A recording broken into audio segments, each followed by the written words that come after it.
गर्मी में गरीब माँ के घर आया अमीर और गरीब बेटी का ससुराल। माँ जी, भैया कल तो आएंगे नहीं, 2 दिन बाद ही आएंगे, तो मैं तब चली जाऊंगी। ठीक है, तेरी शादी को हुए 1 हफ्ता हो गया। गरीबी इतनी थी कि मैंने तुम दोनों की शादी मंदिर में कर दी, किसी को नहीं बुलाया, यहाँ तक कि अपनी दोनों बेटी के ससुराल वालों को भी नहीं पूछा। लेकिन अब उनको दावत तो देनी होगी। अच्छा थोड़ी लगता है रिश्तेदारी में बिना बताए आना जाना मिलना करना। तो मैं सोच रही हूँ 2 दिन बाद उन्हें दावत पर बुला लेती हूँ। वैसे भी 2-3 हजार रुपए में बेटी के ससुराल वालों की खातिरदारी तो हो जाएगी। फिर बहू उनसे मिलकर उसी दिन मायके चली जाएगी। ठीक है, तो हम दोनों बेटी के ससुराल वालों को फोन कर देते हैं कि वो परसों हमारे घर आ जाए। जी ठीक है। मुकेश अपनी दोनों बेटी के ससुराल वालों को फोन कर घर आने का निमंत्रण देता है। अगले दिन गरीब माता पिता बाजार और दुकानों से थोड़ी बहुत सब्जी और सामान ले आते हैं। फिर वह मिठाई की दुकान पर पहुंचते हैं। अजी, अपनी अमीर बेटी के ससुराल वालों के लिए कौन सी मिठाई खरीदें? रसमलाई महंगी है और बूंदी के लड्डू रख नहीं सकते, क्यों ना गुलाब जामुन खरीद लेते हैं। हाँ, ये ले लो, ज्यादा महंगा भी नहीं है। भाई साहब जरा आधी किलो गुलाब जामुन पैक कर दो। अच्छा, हमने मटर तो बाजार से ले ली है, पनीर और खरीद लेते हैं। 250 ग्राम सही रहेगा ना 3-4 लोगों के लिए, या फिर आधा किलो ले लेते हैं। दोनों बेटी के ससुराल वाले खा कहाँ पाएंगे। नहीं नहीं, आधा किलो पनीर 200-300 रुपए का आएगा। हमारे पास इतने पैसे नहीं हैं। अभी पूरी सेकने के लिए रिफाइंड भी खरीदना है, और कल वो लोग आएंगे तो समोसे भी तो लेने हैं। 250 ग्राम में उनकी सब्जी हो जाएगी, क्योंकि आराध्या के ससुराल वालों को ये मटर पनीर नहीं खिलाऊंगी। उसके ससुराल वालों के लिए मैं आलू की भुजिया और रोटी बना दूंगी। ललिता, तुम्हारा दिमाग खराब है। एक ससुराल वालों को अच्छा खाना और गरीब बेटी के ससुराल वालों को सादा खाना दोगी, वो भी उनके सामने। अरे तो वो भी तो हमारी तरह गरीब ही हैं। अगर सादा खाना खा लेंगे तो क्या हो जाएगा। वैसे भी हमारे पास इतने पैसे नहीं हैं। हमें अमीर बेटी के ससुराल वालों की ज्यादा अच्छे से खातिरदारी करनी है। कहीं वो बुरा मान जाए तो हमारी बेटी को सुनाएंगे, लेकिन मेरी गरीब बेटी के ससुराल वाले अच्छे हैं, वो बुरा नहीं मानेंगे। गरीब बेटी के ससुराल वाले अच्छे हैं तो इसका मतलब ये नहीं है कि उनके साथ गलत बर्ताव करेंगे। खैर, घर चलो। तभी मिठाई वाले से मिठाई और पनीर लेकर दोनों पति पत्नी घर आ जाते हैं। अगले दिन घर पर मेहमान आ रहे होते हैं। सास बहू अच्छे से घर की सफाई करती हैं, खटिया पर नई चादर बिछाती हैं। अरे जरा आप सामने वाली पड़ोसन के घर से बढ़िया वाले गद्दे ले आते, मैंने उनसे बात कर ली है। वो आएंगे तो हमारी त्रिषा बेटी के ससुराल वाले बैठ जाएंगे उस पे। और जहां तक मुझे पता है तुमने गरीब बेटी के ससुराल वालों के लिए गद्दे नहीं मंगवाए होंगे। अरे वो तो जमीन पर भी बैठ जाएंगे ना। माँ, आप आराध्या के ससुराल वालों के साथ नाइंसाफी कर रही हैं। अरे तू चुप रह, तुझे कुछ नहीं पता, और तू जाकर समोसे लेकर आ। ललिता के कहने पर मुकेश गद्दे लेने चला जाता है और संकेत हलवाई से गर्मा गर्म समोसे ले आता है। गद्दे बिछाते ही दोनों बेटियों के ससुराल वाले घर आ जाते हैं, जहां ललिता अमीर बेटी के ससुराल वालों को गद्दों पर बिठाती है। आइए आइए, नमस्ते जी, यहाँ बैठिए। अरे आप सब क्यों खड़े हैं, आप इधर बैठ जाइए। माँ, जमीन पर? हाँ हाँ, कोई बात नहीं, गद्दे पर जगह नहीं बची है, यही ठीक है। आइए माँ जी, पापा जी, वैसे भी गर्मी में हम सबको जमीन पर बैठना अच्छा लगता है, ठंडा फर्श जो लगता है।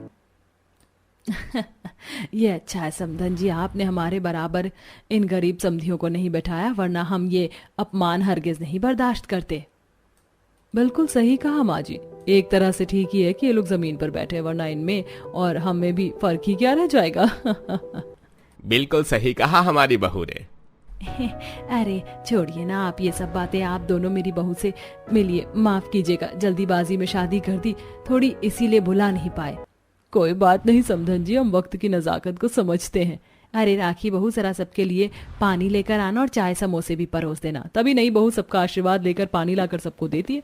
गरीब बेटी के ससुराल वाले तो मटके का पानी पी लेते हैं, लेकिन अमीर बेटी के ससुराल वाले, अरे ये क्या थर्ड क्लास अजीब सा पानी।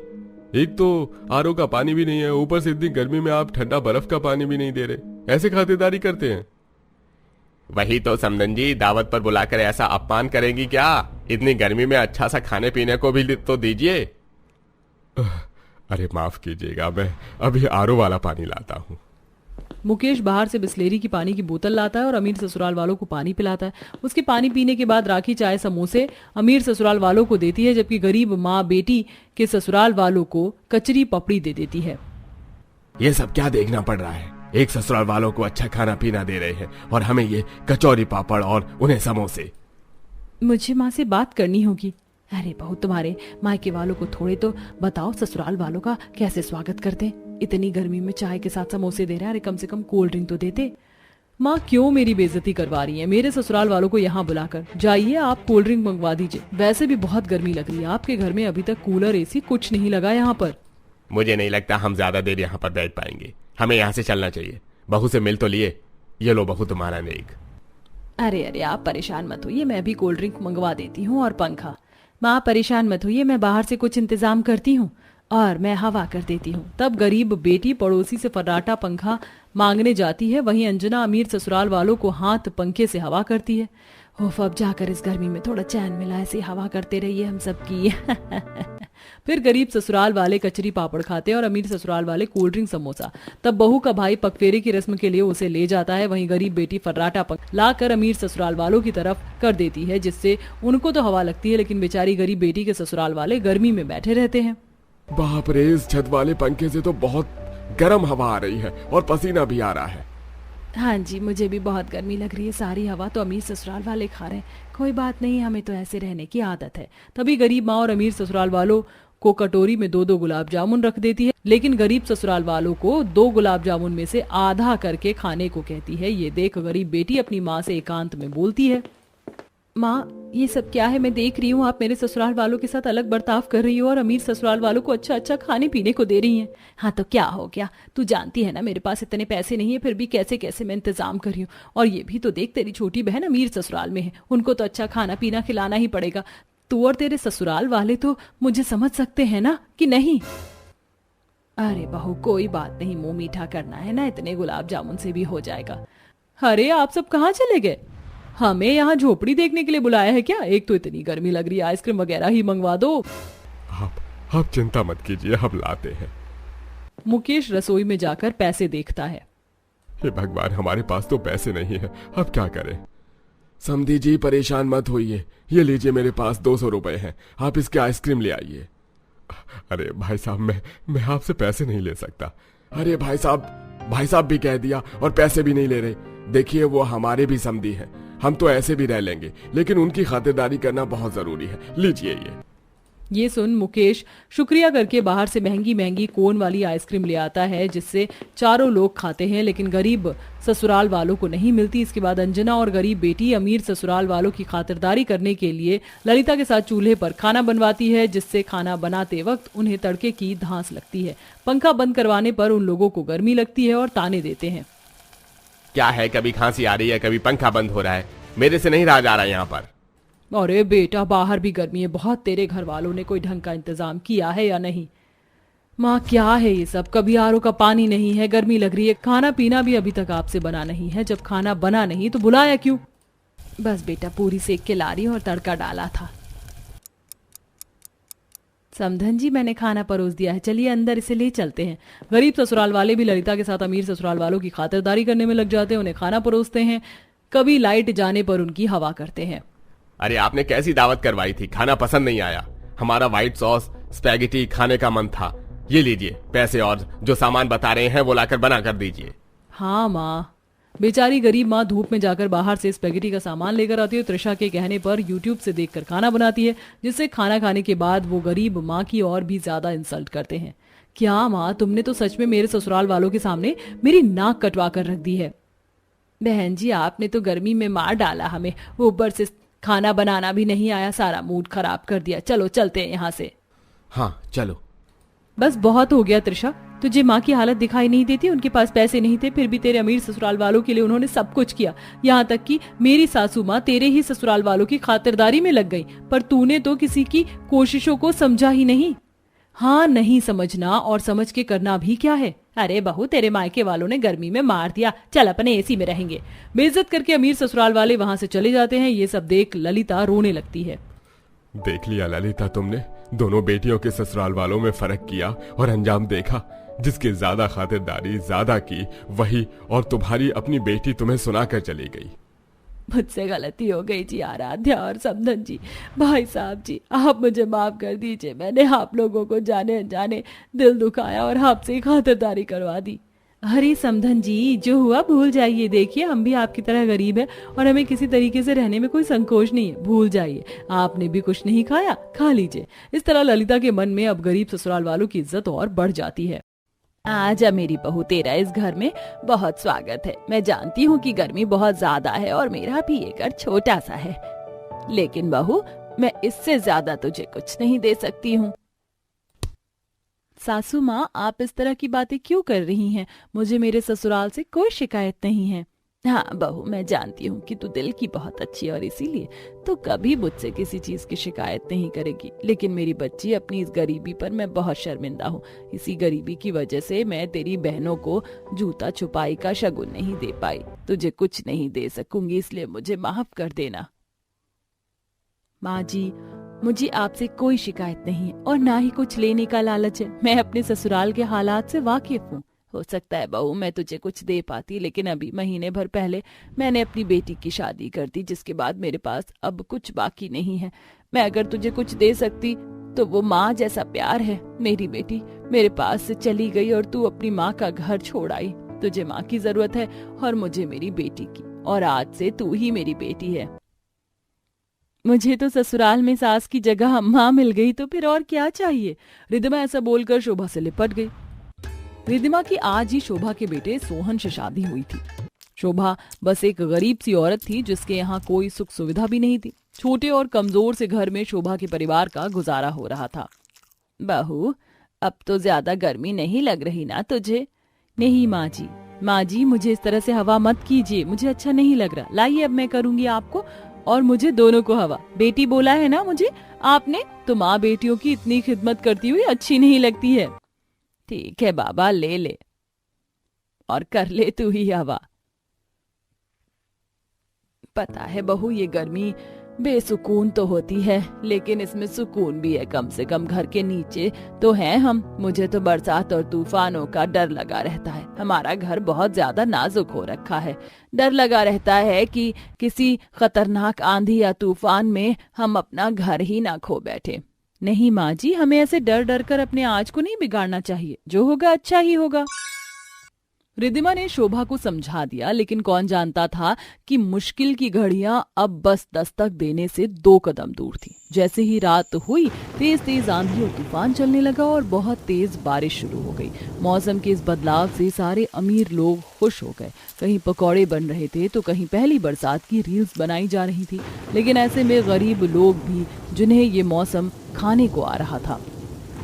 लखनपाल जी, सोहन, जल्दी से बहू के साथ घर के बाहर निकलो। हमारा पूरा घर हिल रहा है। कब ये भारी भूसे की छत नीचे आ जाए कोई नहीं जानता।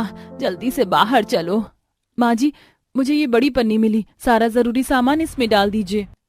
रिद्धिमा और शोभा ने सारा जरूरत का सामान भर लिया और वो दोनों जैसे ही घर से बाहर आई, उसी वक्त उनका घर ढह गया। ये मंजर गरीब परिवार ने अपनी आंखों से देखा, जिसे देखकर उन सभी का दिल दहल उठा। लखनपाल जी ये क्या हो गया जी, क्या हो गया ये? अब हम कहाँ जाएंगे, क्या करेंगे अब हम? कुछ तो बोलिए ना। माँ जी शांत हो जाओ, अभी भी सब कुछ खत्म नहीं हुआ है। हम लोग कोई ना कोई रास्ता निकाल लेंगे, आप टेंशन मत लो। सोहन जी, माँ बाबा को कहीं सुरक्षित जगह ले चलिए। हम घर वगैरह का इंतजाम कल सुबह करेंगे। अभी आंधी से बचने को कोई जगह ढूंढिए। रिद्धिमा के बोलने पर सोहन अपने माँ बाप को गांव के एक बड़े से पेड़ के नीचे ले आया, जहां अक्सर गांव के लोग बैठकर बातें किया करते थे। अपनी आंखों से अपना घर ढहते देख दोनों माँ बाप का दिल बहुत ज्यादा परेशान था। बारिश और आंधी में सारे परिवार ने रात उसी पेड़ के नीचे गुजारी और अगली सुबह। मुझे माफ कर दे बहू, मैंने नहीं सोचा था कि एक घर का सहारा भी जो मैंने तुझे दिया है वो भी छिन जाएगा। माँ, आप क्यों माफी मांग रही हो? इस सब में आपकी कोई गलती नहीं है। आपको शर्मिंदा होने की जरूरत नहीं है माँ। और आपने तो मुझे बेटी बोला था ना। अब माँ बेटी पर मुसीबत आई है तो हम सब मिलकर इसका सामना करेंगे। चलिए अब उठिए, सबसे पहले हमें ठिकाना ढूंढना है। रिद्धिमा के बोलने पर पूरे परिवार ने उठकर चलना शुरू कर दिया। अभी वो सभी चल ही रहे थे कि तभी लखनपाल की चलते चलते दिल की धड़कन बढ़ने लगी। बेटा, शोभा अब मुझसे नहीं चला जाएगा। हे भगवान, आप सही तो है ना? इनकी तो तबीयत बिगड़ रही है सोहन बेटा, अब हम और नहीं चलेंगे। लेकिन माँ, हम लोग तो जंगल के पास हैं, यहाँ से नहीं चले तो हम कहाँ जाएंगे? कोई बात नहीं है जी, हम जंगल के पास भी हैं तो क्या हुआ? हम यही पत्तों और लकड़ी की मदद से घर बना लेंगे। यहाँ मिट्टी भी है, भगवान ने इंसान मिट्टी से बनाया है, तो घर क्या चीज है? लेकिन उस सब में बहुत मेहनत लग जाएगी रिधिमा। कोई बात नहीं जी। रिद्धिमा हालातों से हार मानने वालों में से नहीं थी। उसने हिम्मत रखी और सोहन के साथ पत्तों, मिट्टी और लकड़ी की मदद से घर बनाना शुरू किया। कुछ ही देर में उन दोनों ने छोटी सी कुटिया बना दी, जिसके अंदर जाकर लखनपाल और बाकी सबने आराम किया। और कुछ देर के बाद सोहन बोला, रिधिमा, मेरे पास इतने पैसे नहीं है कि मैं रेडीमेड तुम्हें कुछ लाकर खिला सकूं। थोड़ी बहुत मैं सब्जी ही तुम्हें लाकर दे सकता हूँ, उसे ही बना देना। वो तो ठीक है, लेकिन सब्जी बनेगी किस बर्तन में? मेरा मतलब हमारे पास बर्तन तो बिल्कुल भी नहीं है। नहीं है तो बना लेंगे। तू जानती है बहू, ये वक्त मेरे ऊपर पहली बार नहीं आया। जब मेरी शादी हुई थी तब भी मैंने इससे भी ज्यादा बुरा वक्त देखा था। तब मेरी सास मिट्टी से बर्तन बनाती थी और सारे काम हमारे मिट्टी से ही हो जाते थे। चल हम दोनों मिलकर मिट्टी से बर्तन बनाते हैं। अब ऐसे जुगाड़ ही हमारे काम आएंगे।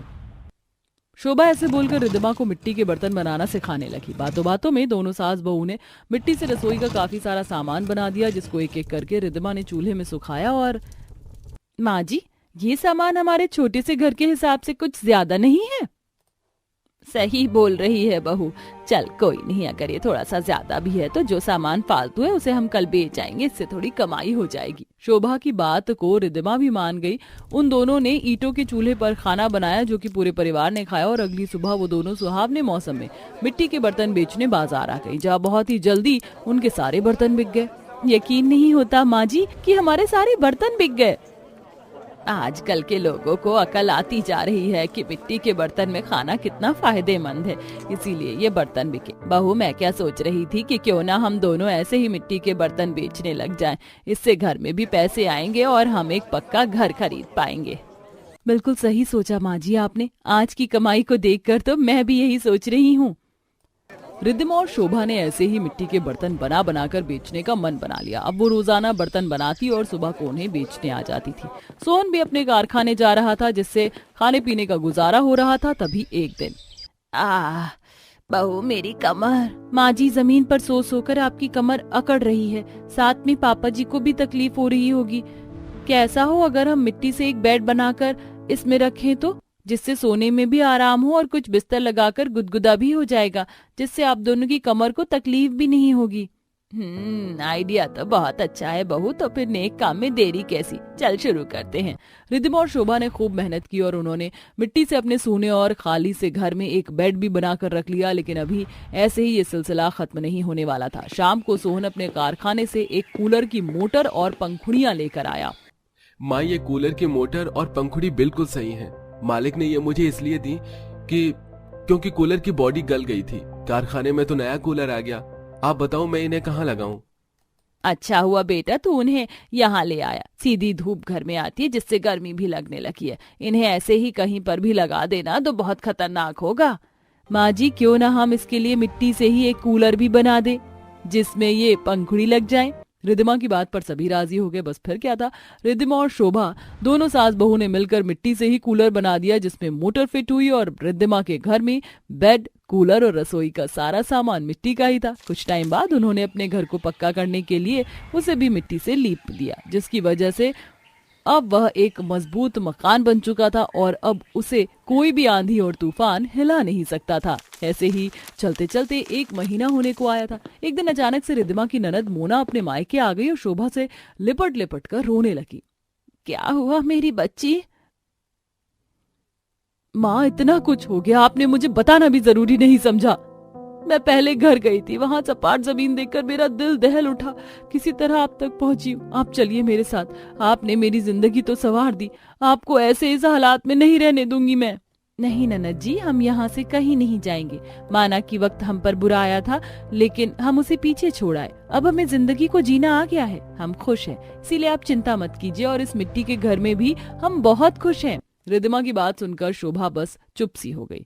सच में ही रिद्धिमा और शोभा जिंदगी की परेशानियों का सामना करना और जिंदगी को जीना सीख चुकी थी, और वो खुशी खुशी अपने घर में रहती थी।